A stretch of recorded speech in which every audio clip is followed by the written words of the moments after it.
সাধারণ মানুষের খাবারের খরচ কমাতে এবং নিত্যপণ্যের দাম নিয়ন্ত্রণে প্রস্তাবিত বাজেটের উৎসে কর ও সম্পূরক শুল্ক সম্পূর্ণ প্রত্যাহারের দাবি জানিয়েছে বাংলাদেশ রেস্তোরাঁ মালিক সমিতি। শুক্রবার সকালে সংগঠনটির কার্যালয়ে সংবাদ সম্মেলনে মহাসচিব ইমরান হাসান অভিযোগ করেন, ভোগ্যপণ্যের সিন্ডিকেটের কারণে ছোট ব্যবসায়ীরা ক্ষতিগ্রস্ত হচ্ছেন।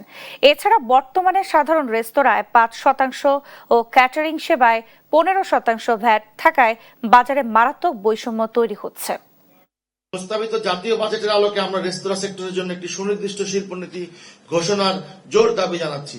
একটি পৃথক শিল্পনীতি প্রণয়ন করা হলে লাইসেন্সিং, কর ও ভ্যাট ব্যবস্থাপনা, বিনিয়োগ ও দক্ষ মানব সম্পদ উন্নয়ন, খাদ্য নিরাপত্তা, প্রযুক্তি ব্যবহার এবং উদ্যোক্তা সহায়তা সংক্রান্ত বিষয়গুলো একটি সমন্বিত কাঠামোর আওতায় আনা সম্ভব হবে।